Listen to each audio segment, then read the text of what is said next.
영원중학교 2학년 여러분, 돌아온 10분 역사의 김한철 선생님입니다. 우리가 이번 파트를 공부하면서 중국의 위진남북조와 수, 당 시대의 역사를 열심히 배웠습니다. 오늘은 지금까지 공부한 그 모든 것들을 모아서 한국, 중국, 일본의 이른바 동아시아 문화권이 형성되는 과정과 동아시아 문화권의 핵심 요소들에 대해 한번 공부해 보겠습니다. 과연 우리가 배웠던 내용 중 어떤 내용들이 동아시아 문화권을 이루는 요소가 되는지 그 부분에 집중해서 영상을 보았으면 합니다. 그럼 시작하겠습니다. 당나라의 문화는 기본적으로 남북조 이후 발전한 중국의 문화가 한데 어우러져서 발전을 한 것입니다. 이렇게 여러 가지 요소를 한데 묶어내는 것을 어려운 말로 집대성하다라고 합니다. 당의 문화는 이렇게 남북조 시대의 중국 문화를 집대성했을 뿐만 아니라 그들이 진출한 중국의 서쪽 지방, 요 서역 지방의 문화를 교역로인 비단길을 통해 받아들여서 다채로운 문화를 완성했습니다. 이 당나라의 수도인 장안까지 연결된 비단길을 통해서 서역 지방의 문화가 당나라로 들어오게 됩니다. 그렇기에 당의 문화는 남북조 시대 남조로부터 내려온 귀족적인 특성의 문화이면서도 서역과 중국의 문화가 한데 섞인 하나의 나라만의 문화가 아닌 국제적인 문화의 특징을 보이고 있습니다. 특히 당의 귀족적인 문화를 잘 보여주는 것이 바로 당나라의 시, 당시의 유행과 발전이 되겠습니다. 당나라의 시는 오랜 세월이 흐른 지금에도 동아시아 전체에서 사랑받고 있는 문화 컨텐츠가 바로 당시라고 할 수가 있습니다. 이러한 시를 지은 당나라의 시인들 중에 가장 이름 높은 두 명의 시인이 바로 이백과 두보입니다. 이백은 이태백이라고도 우리에게 잘 알려져 있는데 시를 너무나도 아름답고 잘 지어서 시의 신선, 시선이라는 별명으로도 불리고 있습니다.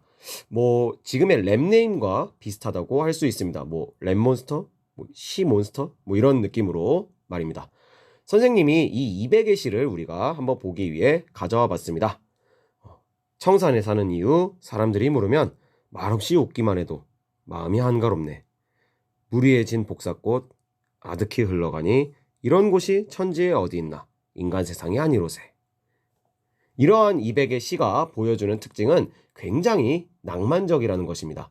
현실의 문제를 마주하는 게 아니라 고민과 걱정이 없는 천지에 없는 인간 세상이 아닌 이상적인 세계를 보여주고 있습니다. 그렇기에 먹고 사는 데에 대한 걱정이 없는 굉장히 귀족적인 시가 바로 200의 시의 특징이라고 볼 수가 있습니다.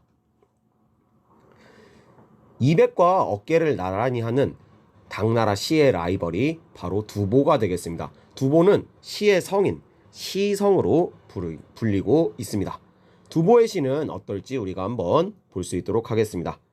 이것이 바로 두보의 대표작 춘망인데 나라가 망하니 산과 강물만 남아있고 성 안에 보면은 풀과 나무만 무성하구나.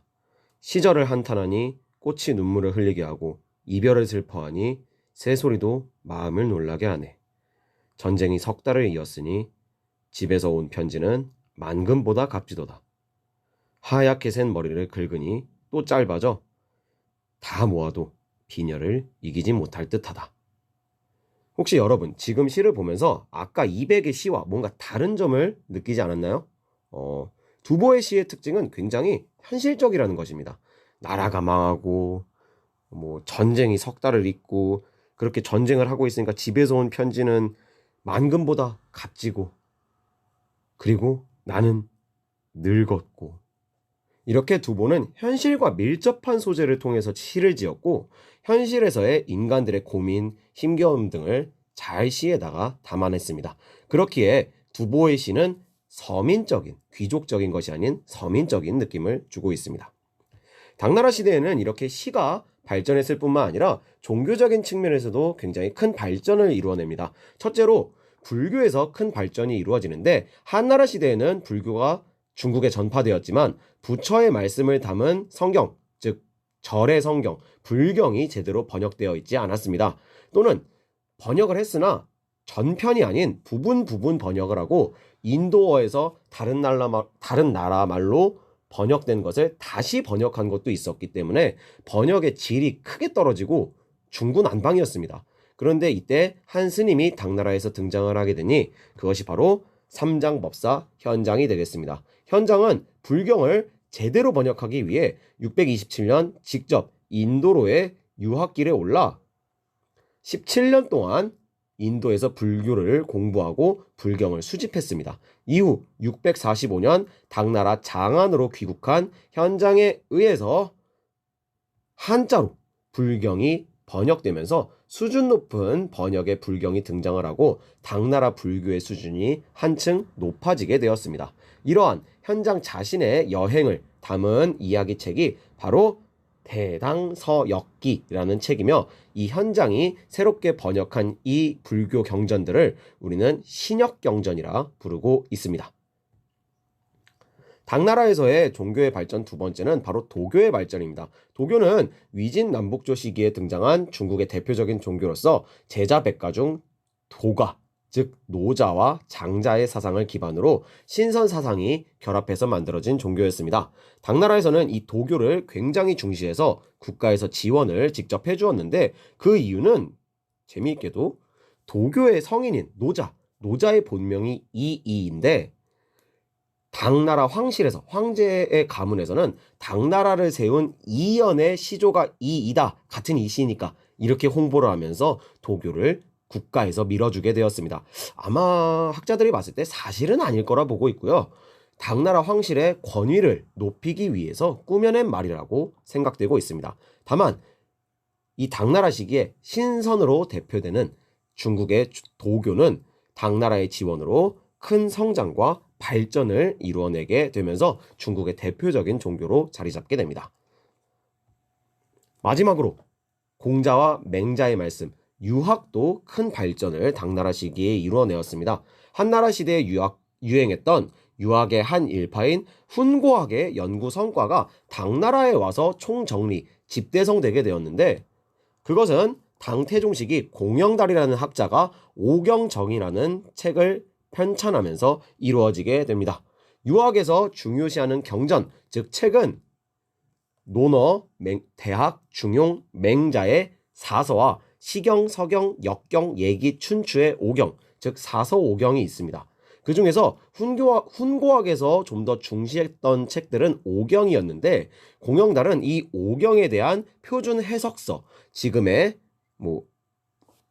문제집 중에 EBS 오경 탐구 파이널 이런 같은 공식적인 교재를 만들게 됩니다. 이것이 바로 오경정의로서 특히 이 오경정의는 당나라 과거 시험의 교재로서 사용되면서 더욱더 넓게 퍼지게 되겠습니다. 이외에도 중국 바깥에서 많은 종교들이 이 당나라 시기에 들어오게 되는데 그 중에 우리에게 눈에 띄는 것은 바로 네스토리우스교, 중국어로 경교라 불리는 종교입니다. 이 네스토리우스교는 예수를 믿는 크리스트교회, 기독교의 한 분파로서 빨간 선을 따라서 당나라 시기 중국에 전해지게 됩니다. 당시 당나라의 그림에는 이렇게 네스토리우스교 선교사가 중국인들에게 네스토리우스교를 전도하는 모습도 그려져 있습니다. 이 네스토리우스교는 어느 정도 유행을 타서 당나라 장안에는 네스토리우스교 사원, 즉 교회도 있었고 그곳에는 781년 세워진 대진경교, 경교는 이제 네스토리우스교를 의미하죠. 대진경교가 유행을 했다. 중국에서 대진경교 유행 중국비라는 비석이 발견되기도 했습니다. 그리고 우리가 페르시아 시간에 배웠던 조로아스터교도 이때 중국에 전파되기도 했습니다. 당나라의 공예 물품은 화려한 색깔로 채색한 당나라의 세 가지 색으로 채색한 도자기 당삼채가 유명합니다. 이것들이 바로 당삼채라고 볼 수가 있습니다. 그리고 이러한 당나라의 공예 물품에도 그 주제와 양식 등에서 서역의 영향을 굉장히 크게 찾아볼 수가 있다는 것이 특징이 되겠습니다. 오른쪽에 위치한 이 당나라 시대의 황금잔은 중국의 양식보다는 서역의 양식에 좀 더 가까운 물품이라 볼 수가 있습니다.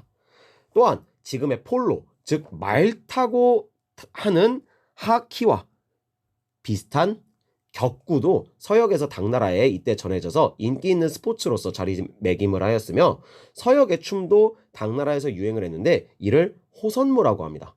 이 호선무에 대해서는 당나라 시대에 인기 있는 시인 백거이의 호선녀라는 시로 우리가 접해볼 수가 있는데 이 호선무는 빙글빙글 도는 춤이라고 이렇게 적혀 있습니다. 그런데 이 시에서 보면 호선무를 추는 호선녀는 강거 땅에서 왔다고 적혀져 있는데 강거는 바로 현재 투르키스탄, 즉 중앙아시아 지역입니다. 당나라와 서역의 교류를 우리가 이렇게 알아볼 수가 있습니다. 자, 이렇게 발전한 당나라의 문화 속에서 이제 동아시아 문화권이 탄생을 하게 됩니다. 당시 당나라와 한반도의 국가들 그리고 일본의 국가들은 활발하게 교류를 했는데 이러한 교류가 이어지면서 당나라에서 발전된 당나라의 문화가 동아시아 전체로 퍼져나가게 됩니다. 첫째로 한반도와 일본에서 많은 사절단과 상인들이 당나라를 오가면서 당의 발전된 문화를 자기 나라로 수입을 하게 됩니다. 여기에 있는 이 예빈도라는 그림에서는 예빈 뭔가 좀 친숙한 이름이네요. 예빈도에서는 서역에서 온 외교관 한반도와 일본 그리고 서역에서 온 외교관 등의 모습을 볼 수가 있습니다. 이렇게 외교관들이나 상인들이 당나라로 왔다 갔다 왕래를 하면서 당나라의 문화가 동아시아 전체로 퍼지게 됩니다. 둘째로 당나라의 발전된 불교를 공부하기 위해 동아시아의 많은 승려들이 당나라 유학길에 오르게 됩니다. 대표적으로 신라의 의상, 일본의 엔닌이라는 스님이 있습니다. 이러한 유학하는 스님들에 의해서 당나라의 불교 또한 동아시아 전체로 퍼져나가게 됩니다. 셋째로 당나라의 발전된 유학과 학문을 배우기 위해 많은 유학생들이 당나라로 향했습니다. 지금의 미국 유학과 비슷한 느낌으로 이렇게 말이죠.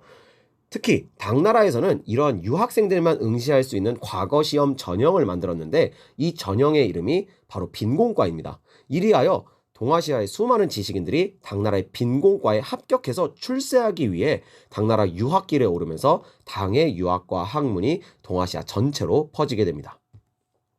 이러한 경로를 통해 당의 문화가 동아시아 각국으로 전파되면서 동아시아 문화권이 형성됩니다.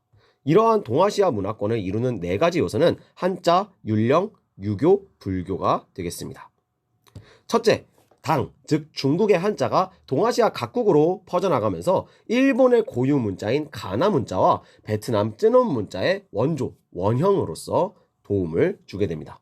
둘째, 당나라의 통치 체제인 삼성 육부제와 조용조, 부병제 같은 통치 제도들은 고려, 발해, 그리고 일본의 통치 체제의 모델이 되고 영향을 주게 됩니다.